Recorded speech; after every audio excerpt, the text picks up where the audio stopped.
वीरपुर गांव में मंगला नाम की एक औरत अपने पति मुरारी के साथ रहती थी। मंगला और उसका पति मुरारी दोनों एक समोसे का ठेला चलाते थे। मंगला बहुत ही बढ़िया और स्वादिष्ट समोसे बनाती थी। गांव के सभी लोग मंगला के ठेले से ही समोसा लेकर खाते थे। मंगला 5 समोसे देना। मंगला दीदी 2 समोसे मुझे भी दे देना।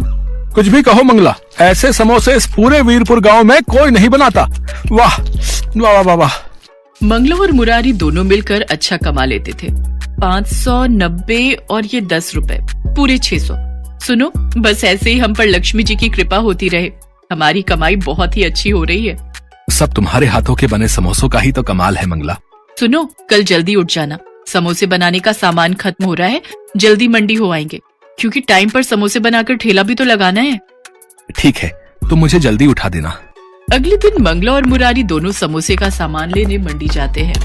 भैया, सबसे बढ़िया वाले 20 किलो आलू कर दो। ये 30 रुपए किलो वाला आलू है, ये कर दूं? बढ़िया है ना, और मीठा नहीं होना चाहिए आलू, ना ही खराब। ये मटर तोल दो, प्याज और बाकी हरा धनिया, हरी मिर्च। मंगला और मुरारी इसी तरह सब्जी वाले से बढ़िया सब्जी खरीदते हैं। राशन की दुकान से समोसे बनाने के लिए बढ़िया मैदा और तलने का तेल खरीद लेते हैं। मंगला और मुरारी समोसे बनाने में बहुत ही बढ़िया सामान इस्तेमाल करते थे। शायद यही वजह थी कि उनके समोसे बहुत ही ताजे और स्वादिष्ट लगते थे। मंगला की जिंदगी में सब कुछ अच्छा चल रहा था। ऐसे ही एक दिन, सुनो जी, सामान लेने मंडी नहीं चल रही क्या? अरे भूल गई, आज शहर से मेरा दोस्त रघु अपनी पत्नी के साथ आ रहा है।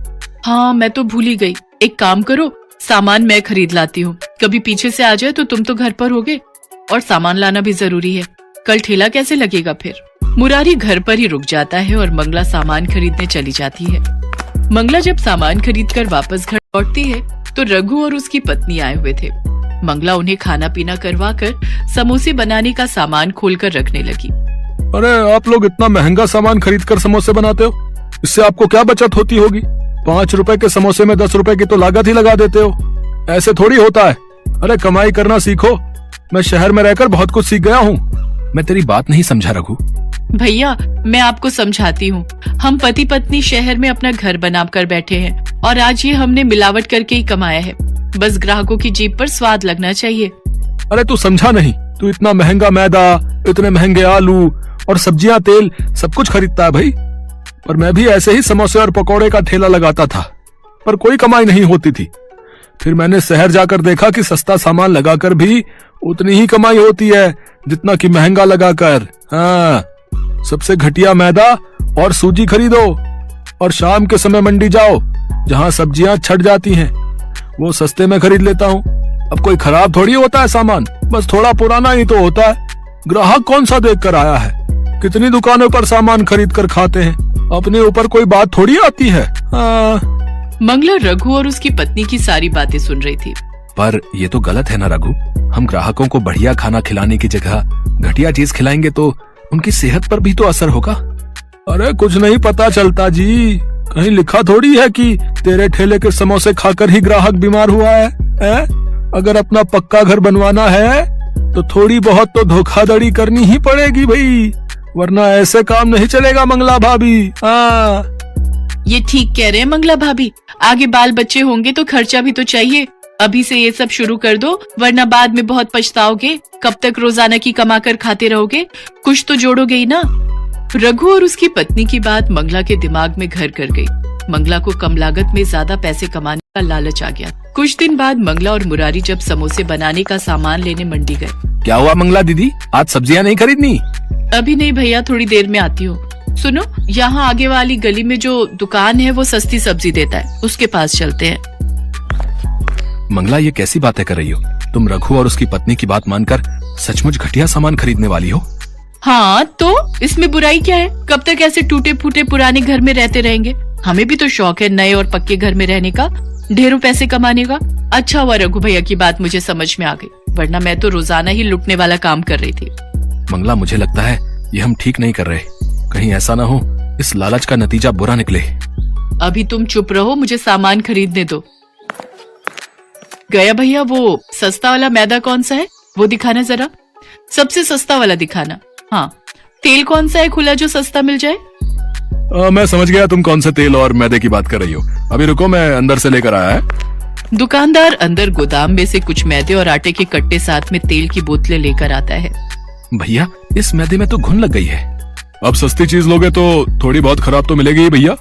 अरे कहाँ घुन लगी हुई है, अभी घर जाकर इसे अच्छे से छान लूंगी, सारे कीड़े खत्म हो जाएंगे। मंगला के मन में तो लालच आ चुका था। अब उसे ज्यादा से ज्यादा पैसे कमाने थे, इसलिए उसने मुरारी की बात को हल्के में ले लिया।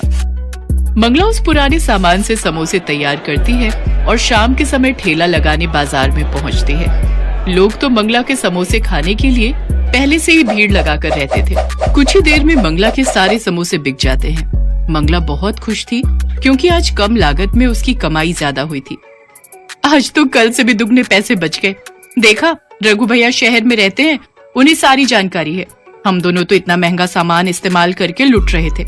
अब देखना, मैं रोजाना ही दुगने पैसे कमाऊंगी। कल इससे भी सस्ता सामान खरीद कर लाऊंगी। मंगला सस्ता और घटिया सामान खरीदकर समोसे बनाने लगी।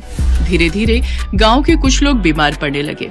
किसी को कुछ भी समझ में नहीं आ रहा था कि लोग बीमार क्यों पड़ रहे हैं। तभी एक दिन पुलिस उस दुकानदार को पकड़ लेती है जो गांव में खाने पीने की दुकान और ठेले वालों को खराब सामान बेचा करता था।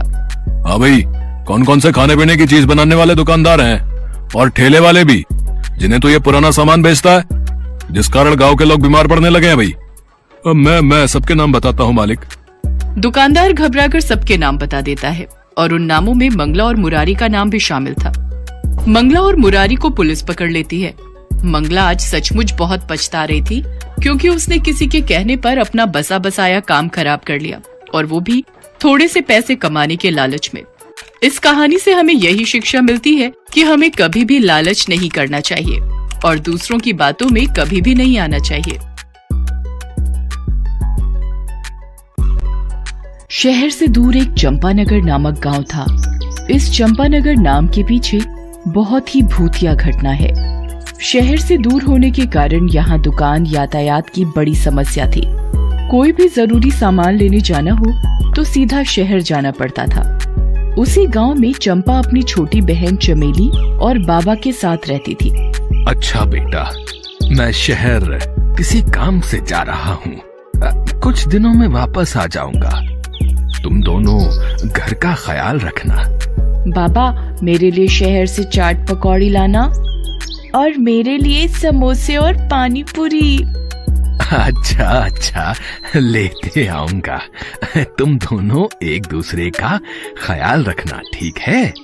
और कुछ जरूरत हो तो रामू चाचा के घर चले जाना है? जी बाबा। अच्छा, मैं